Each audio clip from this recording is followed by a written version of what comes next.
Lakwachero Kalakwachera. Now we are going to historical place of outside lens.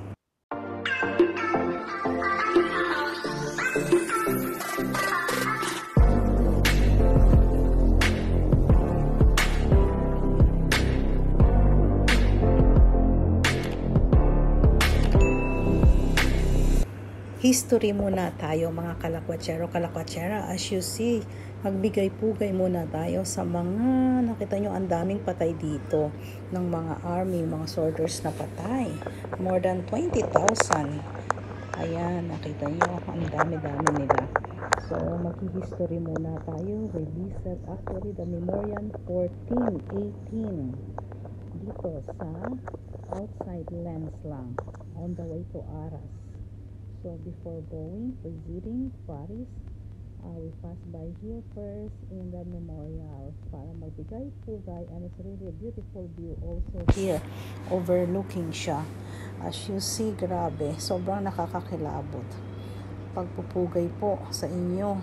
Salute sa lahat ng mga army, ng mga sundalo na andito na nakalibing ngayon.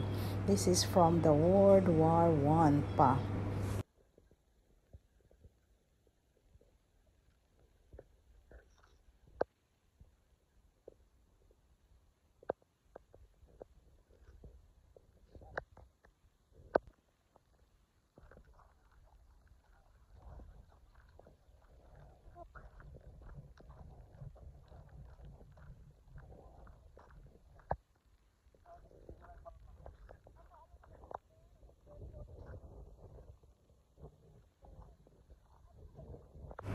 At you can enter here. Luckily that we are early, a little bit early. Pwede po kami makapasok. We still have 20 minutes to come inside here.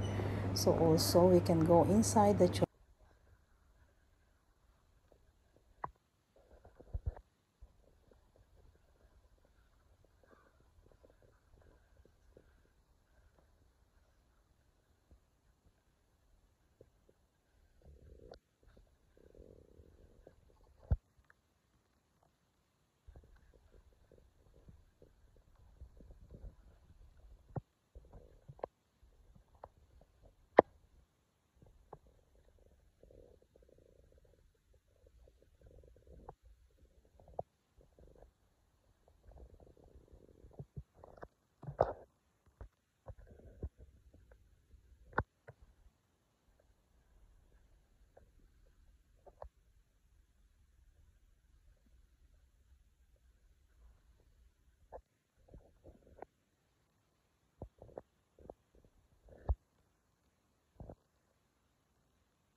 Look here inside the church. It's really a beautiful church also. This is Notre Dame de Lorette. The name of the church, Notre Dame de Lorette. Look. And as you see, sa mga dingding yan, naka-engrave. Lahat ng pangalan ng almost na nasa labas, they engrave here also inside the church. They put all the names of the soldiers that they fight for the war during the World War I. Ayan. Nakakakilabot, diba? And this is the history. Actually, you can read over here just outside the door. So, look, also not only in front of the church is all the graveyard. This is the church, and also behind the church on the right side, on the left side, makikita nyo rin dito ang mga graveyards. So we are lucky that the church is open, so we can go inside and have a look. The church, maganda yung church niya dito sa Memorial 1418. This memorial is called 1418 because this is from 1914 to 1918. So history muna tayo, may exam tayo mamaya. So as you see, this is the church. Ayan siya. At para siyang sa cane actually. Cane is hindi naman ganito karami, nasa 5,000 lang. But dito nakakakilabot because dami-dami nila talaga, sobra. Can you imagine? More than 20,000 and then 22,000 actually yung hindi pa nakilala. So, kita nyo sa buong kapaligiran is all grave. Grabe.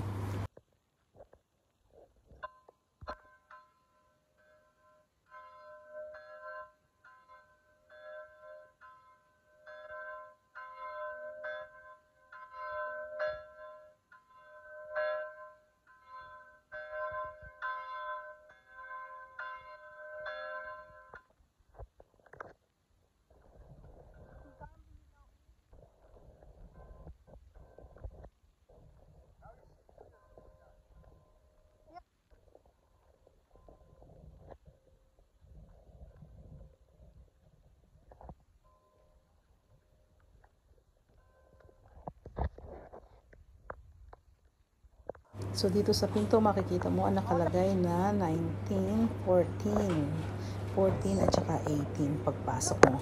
And here in the opposite side actually of that memorial na maraming nakalibing, dito naman papasok ka dito, and here naman sa place na to you will see the 600,000 na namatay sa area na to. 600,000 people who die in this area, and they all engraves the names here.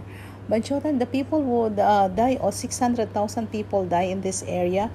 They also army soldiers, or Soldiers, yeah. oh, they're all soldiers. I thought that there's also because it's 600,000. There's a lot of army and soldiers during those times. Can you imagine that?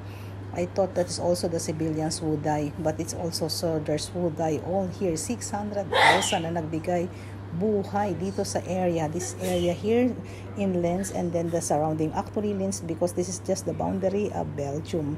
So to protect the country, can you imagine, there's a lot of people who suffer and die during the World War I.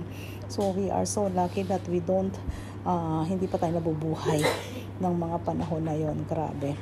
So if you will see, nakita nyo nakapaikot dito lahat yan, there's the names, ang dami-daming names, ayan mga names yan for 600,000 soldiers who died during the World War I. Grabe, nakakakilabot siya, diba? Sobra nakakatakot. Kung iisipin mo, kung babalik ka ng history during those times, ay kikilabutan ka. Luckily that hindi tayo nabuhay during that time. And here is the place actually outside. As you see, it's really beautiful, peaceful, it's overlooking. At may mga bantay talaga sila dito. You cannot just go inside. But it is free. So you can come here and free, and it's overlooking actually. Ang ganda. Napaka-peaceful. Yeah. At in this table, you will see kung saan-saan sila namatay. Yung 600,000 na tao na yun. Ayan siya. So this is when you are going out of the memorial.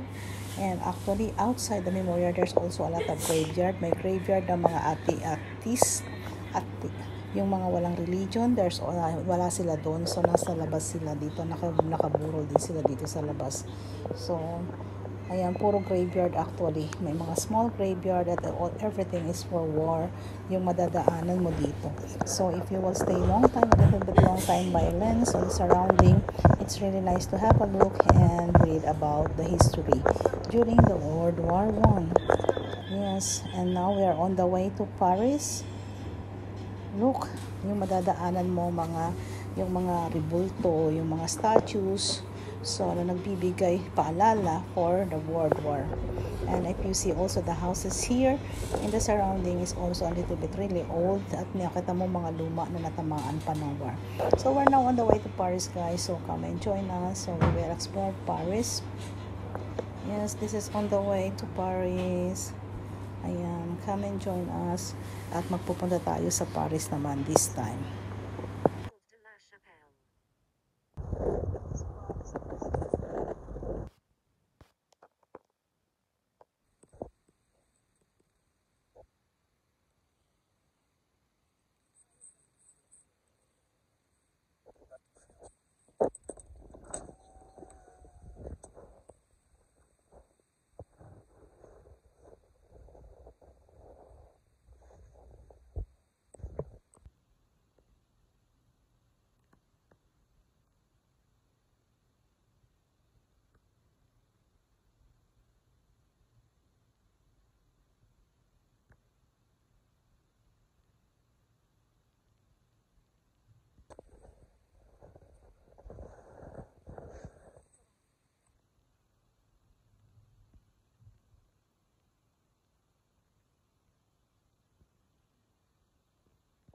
In 2.2 kilometers,